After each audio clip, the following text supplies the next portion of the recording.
Generally class के जो methods होते हैं उन्हें हमें अलग से कॉल करना पड़ता है। फॉर एग्जांपल, अगर ह्यूमन का वॉक मेथड था तो हमें specifically human dot walk call करना पड़ेगा, तब उस मेथड के अंदर जो भी हमने कोड लिखा है वो एग्जीक्यूट होगा। जैसे कार के लिए हमने रन मेथड बनाया था, तो वो रन मेथड को हम कॉल करेंगे तभी उस मेथड के अंदर का कोड रन होगा। पर हर क्लास में एक ऐसा स्पेशल मेथड होता है जो कि बिना कॉल करे जब भी हम उस क्लास का कोई ऑब्जेक्ट क्रिएट करते हैं उस टाइम पे अपने आप रन हो जाता है। ऐसे मेथड को हम कंस्ट्रक्टर कहते हैं। कंस्ट्रक्टर का जनरली यूज़ किया जाता है फील्ड्स की इनिशियल वैल्यूज सेट करने के लिए। जैसे कि हमने कार क्लास बनाई थी, तो कार की मैक्स स्पीड या उसका कलर हम कंस्ट्रक्टर में सेट कर सकते हैं। ऐसी वैल्यूज को सेट करने के लिए कंस्ट्रक्टर जनरली यूज़ होता है। कंस्ट्रक्टर का नेम क्लास के नेम से मैच करना ज़रूरी होता है। इसी से कोड रिकॉग्नाइज करता है कि ये इस क्लास का कंस्ट्रक्टर है। हम कंस्ट्रक्टर का नेम अपनी मर्जी से कुछ भी नहीं रख सकते, जो हमने क्लास का नेम रखा है वही रखना पड़ेगा। जैसे कि हमारे एग्जाम्पल में क्लास थी कार, तो उसके कंस्ट्रक्टर को भी कार ही नेम दिया जाएगा। उसके बाद कंस्ट्रक्टर का कुछ भी रिटर्न टाइप नहीं होता, क्योंकि हम इसको स्पेशली कॉल नहीं करते, ये ऑटोमेटिकली कॉल होता है ऑब्जेक्ट क्रिएशन के टाइम पे। तो इसमें कुछ भी वैल्यू रिटर्न नहीं कराई जा सकती, इसका रिटर्न टाइप स्पेसिफाई ही नहीं किया जाता। इवन वॉइड भी हम इसका रिटर्न टाइप स्पेसिफाई नहीं करते हैं। उसके बाद अगर हम अपनी क्लास का कोई कंस्ट्रक्टर नहीं बनाते हैं तो भी जब वो कोड कंपाइल होता है तो बाय डिफ़ॉल्ट सी शार्प का रन टाइम हमारे लिए एक कंस्ट्रक्टर उसके अंदर प्लेस कर देता है। बट उस केस में हमारा उस कंस्ट्रक्टर पे कोई कंट्रोल नहीं होता और हम अपने कोई भी फील्ड्स उस कंस्ट्रक्टर के थ्रू इनिशियलाइज नहीं कर पा रहे होते हैं।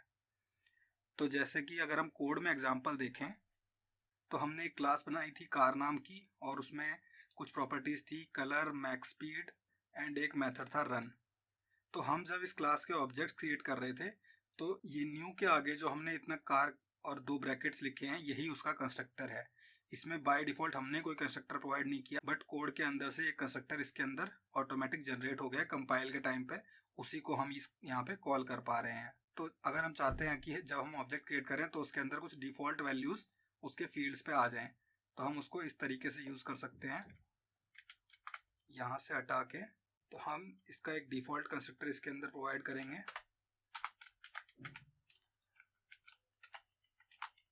इस तरीके से।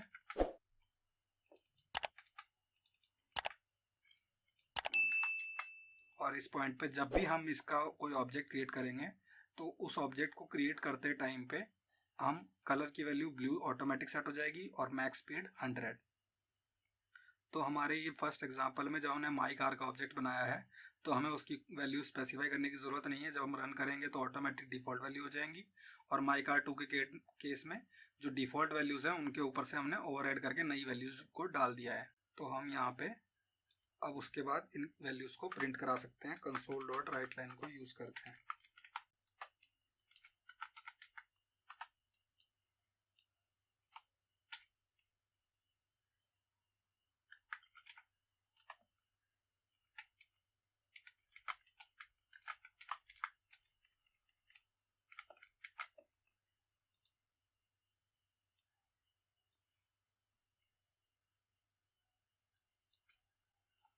तो जब मैंने यहाँ पे प्रिंट किया तो माई कार का बाय डिफ़ॉल्ट कलर आ गया ब्लू, और माई कार 2 के केस में मैंने उसको ओवरराइड कर दिया है रेड।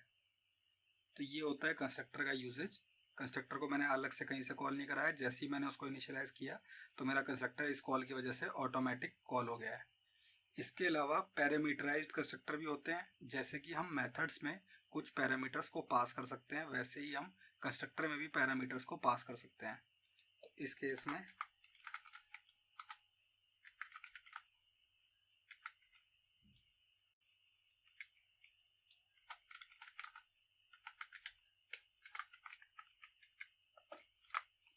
में ये होगा मेरा पैरामीटराइज्ड कंस्ट्रक्टर। बट एक चीज़ नोट करने वाली है, जैसे ही मैंने यहाँ पे इसमें पैरामीटर्स डिफाइन किए तो यहाँ ऊपर एरर आने लग गई। क्यों? क्योंकि इस पॉइंट पे मैंने एक पैरामीटराइज्ड कंस्ट्रक्टर प्लेस कर दिया है, तो बाय डिफ़ॉल्ट कंपाइल टाइम पे इसमें एक डिफ़ॉल्ट कंस्ट्रक्टर प्लेस नहीं होगा। तो इस पॉइंट पे इसका ऐसा कोई भी कंस्ट्रक्टर नहीं है जिसमें कि पैरामीटर्स ना हो। तो यहाँ एरर आने लग गई कि पैरामीटर्स प्रोवाइड नहीं किए गए। तो मैं यहाँ पे पैरामीटर्स प्रोवाइड कर दूंगा ब्लू कॉमा 100, और सिमिलरली सेकंड वाले में हम पैरामीटर्स प्रोवाइड करेंगे रेड, 90।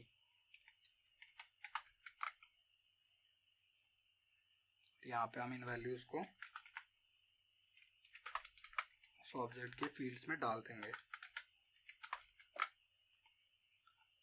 तो इस पॉइंट पे हमने जो पहले कोड लिखा हुआ था, जिसमें कि हमारा पहला ऑब्जेक्ट था माई कार नाम से और उसके फील्ड्स थे colour blue and max speed 100।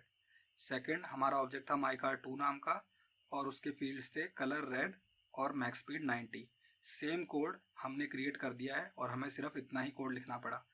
तो ये होता है कंस्ट्रक्टर का मेन एडवांटेज कि हम उसमें वैल्यूज़ को बहुत आसानी से इनिशियलाइज कर देते हैं और वो हमें उस केस में कम कोड लिखना पड़ता है और हमारा टाइम काफ़ी सारा बच जाता है। तो हमने माई कार के केस में कलर ब्लू डाला था तो ब्लू आ गया, एंड माई कार 2 के केस में कलर रेड डाला था तो रेड आ गया।